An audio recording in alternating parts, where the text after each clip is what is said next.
ሰላም የዴሊ ፎረም ቤተሰቦች፣ በሆርሙዝ በኩል ለማለፍ ገንዘብ መጠየቅ ተቀባይነት የለውም ሲል የአሜሪካ የውጭ ጉዳይ ሚኒስቴር አስታወቀ።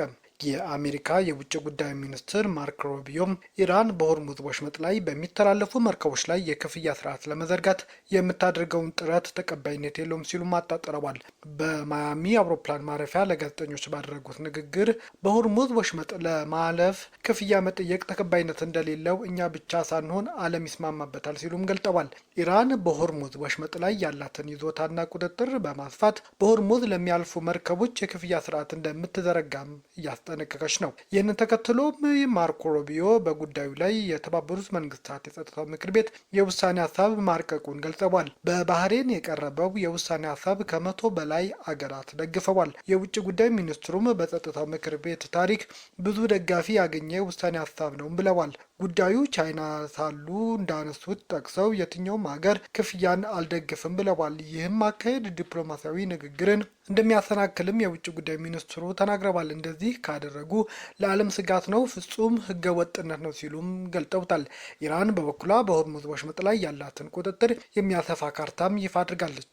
ኢራን ወሳኝ በሆነው በሆርሙዝ ወሽመጥ ላይ ያላትን ቁጥጥር ለማጠናከር ባላት ዓላማ መሰረት የመተላለፊያ አካባቢውን ሰፊ ቦታ በይዞታዋ ስር የሚያስገባ ካርታ በማውጣት የወታደራዊ ቁጥጥር ክልል መሆኑን አሳውቃለች። ኢራን ጦርነት ከተከፈተባት በኋላ ከፍተኛ መጠን ያለው ነዳጅና ጋዝ የሚተላለፍበትን ሆርሙዝን ለመቆጣጠር ያስቻላት ያለችውን ህግ በፓርላማ በኩል ማውጣቷ ነው እያስታወቀች ያለችው። ኢራን በሆርሙዝ ወሽመጥ ላይ አለኝ የምትለው ሉዓላዊ ይዞታን ለማረጋገጥ በምታደርገው ጥረት ውስጥ መተላለፊያው እንዲቆጣጠሩ የፋርስ ባህረ ሰላጤ ወሽመጥ ባለስልጣን የተባለ አካልን አቋቁማለች። ባለስልጣኑ ይፋ ባደረገው ካርታ የኢራን ይዞታ እስከ ኦማንና የተባበሩት አረብ ኤምሬትሶች የውሃ ክልል ድረስ ዘልቆ የሚገባም ነው። ይህንንም አካባቢ የኢራን ጦር ኃይሎች የሚቆጣጠሩ መሆኑን አሳውቋል። ይህም ተከትሎ የተባበሩት አረብ ኤምሬትስ የውሃ ክልሏ ያካተተውን የኢራን ካርታ ተቀባይነት የሌለው መሆኑን ያልተጨበጠም ህልም በማለት ውድቅ አድርጋለች። ነገር ግን ሆርሙዝን የሚቆጣጠረው የኢራን ባለስልጣን መስሪያ ቤት በወሽመጡ በኩል የሚደረጉ ማንኛውም የመርከብ እንቅስቃሴዎች ከባለስልጣኑ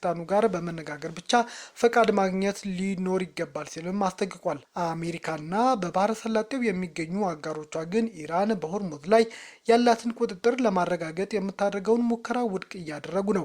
አሜሪካ በሆርሙዝ ወሽመጥ በኩል የሚያልፉ መርከቦች ኢራን ላወጣችው የቁጥጥር መመሪያ ተገዥ እንዳይሆኑም አስጠንቅቃለች። በተባበሩት መንግስታት የባህር ላይ እንቅስቃሴ ህግ ስምምነት መርከቦች በሌላ ሀገር የውሃ ክልል ላይ ያለምንም ችግር እንዲተላለፉ የሚፈቅድ ሲሆን ነገር ግን ኢራን ይህንን ስምምነት አልፈረመችም። የቱርክ ፕሬዝዳንት ረሲፕ ጣይብ ኤርዶሃን ከአሜሪካዎቻቸው ዶናልድ ትራምፕ ጋር በስልክ ውይይት አድርገዋል። በዚህ በሁለቱ ፕሬዝዳንቶች የስልክ ውይይት ወቅት በአሜሪካና በኢራን መካከል የተደረሰው የተኩስ አቁም ስምምነት መራዘሙን በበጎ እንደሚመለከቱት ኤርዶሃን ለትራምፕ ነግረዋቸዋል። የቱርክ ፕሬዝዳንት ጽሕፈት ቤት ባወጣው መግለጫ መሰረት ኤርዶሃን በሁለቱ ወገኖች መካከል ያሉ አወዛጋቢ ጉዳዮች በውይይት መፍታት እንደሚቻል ያላቸውን እምነት አጋርተዋልም ተብሏል። ጽሕፈት ቤቱ አክሎም ፕሬዝዳንቱ በቀጠናው ባለው የውጊያ ቀጠና የተኩስ አቁም መራዘሙ እንደ አዎንታዊ ክስተት እንደሚመለከቱትና አከራካሪ በሆኑ ጉዳዮች ላይም ምክንያታዊ መፍትሄ ማምጣት ይቻላል ብለው እንደሚያምኑም ለትራምፕ ነግረዋቸዋል ሲል ገልጿል። ከኢራኑ ጉዳይ በተጨማሪም ኤርዶሃን በሶሪያ ዳግም መረጋጋት መፍጠሩን ለቀጠናው ትልቅ ስኬት ሲሉም ጠርተውታል። እንዲሁም በእስራኤልና በሂዝቦላ መካከል አሁንም በቀጠናው ውጊያም ሳቢያ በሊባኖስ ያለው ሁኔታ ይበልጥ እንዳይባባስ ለመከላከል አስፈላጊ እርምጃዎች እንዲወሰድም ጠይቀዋቸዋል። ፕሬዝዳንት ዶናልድ ትራምፕ በበኩላቸው ለጋዜጠኞች በሰጡት መግለጫም ከኤርዶሃን ጋር በጣም ጥሩ የሆነ ውይይት አድርጊያለሁ ብለዋል። ሁለቱ መሪዎችም እጅግ መልካም የሚባል ግንኙነት አለን ሲሉም ተናግረዋል። የአውሮፓ አውሮፕላኖች በኢራን ሰማይ ላይ መብረር ማቆማቸው ተነገረ። በመካከለኛው ምስራቅ ያለው ግጭት መልሶ ይቀሰቀሳል በሚል ስጋት ሐሙስ ጀምሮም የኢራን ሰማይ ላይ የሚበሩ አውሮፕላኖች ቁጥር በከፍተኛ ሁኔታ ቀንሷልም ተብሏል። በተጨማሪም በአረብ ባህረ ሰላጤ ሰማይ ላይ ከተፈጠረው የኤሌክትሮኒክ ግንኙነት መቋረጥ ጋር ተያይዞ የኢራን ሰማይ አውሮፕላኖችን ማስተናገድ ማቆሙን የተነገረው። ወታደራዊ ተንታኞችና ታዛቢዎች ለገልፍ ኒውስ እንደገለጹት በተለይ የኤሌክትሮኒክ ግንኙነት መቋረጡ ከወታደራዊ ዝግጅት ጋር ሊያያዝ ይችላልም። እነዚህ ሁኔታዎች የተፈጠሩት ፕሬዝዳንት ትራምፕ በቴህራን የኒውክሌር ፕሮግራም ጉዳይ ላይ ማስጠንቀቂያ መስጠታቸው ተከትሎ ነው ተብሏል። ድርድሩ የማይሳካ ከሆነም ወደ ጥቃት እንደሚመለሱ ዶናልድ ትራምፕ በተደጋጋሚ የገለጹ ሲሆን የአውሮፕላን በረራዎችን የሚከታተሉ መረጃ ሰጪዎች እንደሚገልጹት ሐሙስ ዕለት በኢራን ሰማይ ላይ አውሮፕላኖች የጠፉበት ሁኔታ የካቲት 28 በኢራን ጥቃት ከተጀመረበት ወቅት ከነበረው ጋር የሚመሳሰል ነው ሲሉም ሁለቱን ክስተቶች አመሳስለዋቸዋል። ትራምፕ ከዲፕሎማሲያዊ መርህ ውጭ ከታይዋን ፕሬዝዳንት ጋር ሊነጋገሩ መሆኑ ተነገረ። የአሜሪካው ፕሬዝዳንት ዶናልድ ትራምፕ ከተለመደው ዲፕሎማሲያዊ አካሄድ ውጭ በሆነ አካሄድ ስለ ጦር መሳሪያ ሽያጭ ጋር በተያያዘ ከታይዋን ፕሬዝዳንት ላይ ቼንግቲ ጋር ሊነጋገሩ መሆኑ ተገልጿል።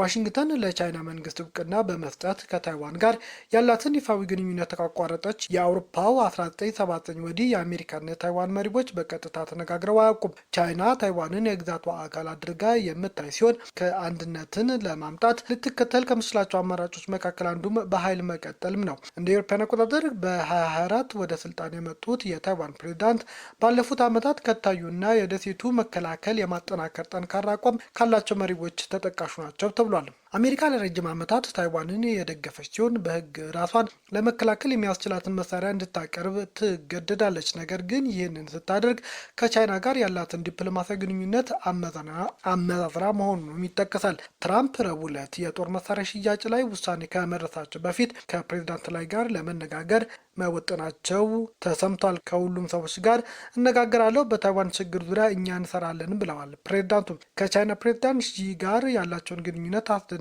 ብለው ያሞካሹት ትራምፕ ይህንን አስተያየት የሰጡትም ባለፈው ሳምንት በቤጂንግ ካካሄዱት ከ2 ቀናት የስራ ጉብኝት በኋላ ነው።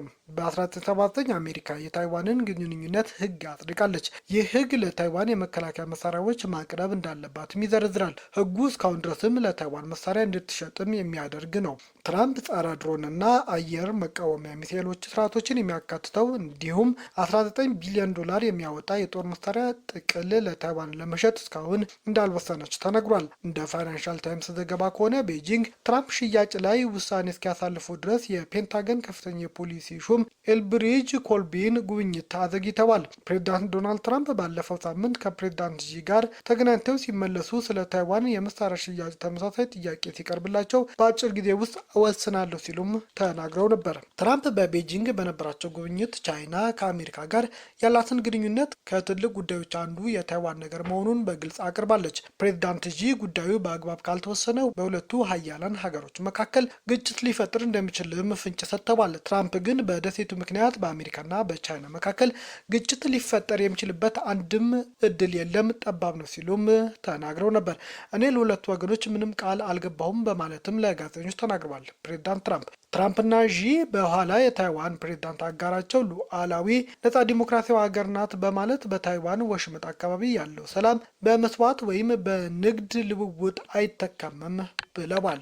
አሜሪካ ከ30 ዓመት በፊት ከተከሰከሱ 2 አውሮፕላኖች ጋር በተያያዘም የቀድሞ የኩባ መሪ ላይ ክስ ከፈተች። በአሜሪካ ከ30 ዓመት በፊት በኩባና በፍሎሪዳ መካከል ተመተው ከወደቁ 2 አውሮፕላኖች ጋር በተያያዘም የቀድሞ የኩባ መሪ ራውል ካስትሮ ላይ አሜሪካ ዜጎቿን ለመግደል በማሴርና በሌሎች ወንጀሎች የያዘ ክስ መስርታበታለች። ረቡዕ ዕለት ይፋ የተደረገው ይህ ክስ ካስትሮና ሌሎች 5 ሰዎች ንብረትነቱ ብራዘርስ ቱ ዘ ሬስኪው የተባለው የኩባ አሜሪካዊ ቡድን የሆነ አውሮፕላን መተው ጥለዋል። በዚህም 3 አሜሪካውያን ጨምሮ የ4 ሰዎች ሕይወት ጠፍቷል።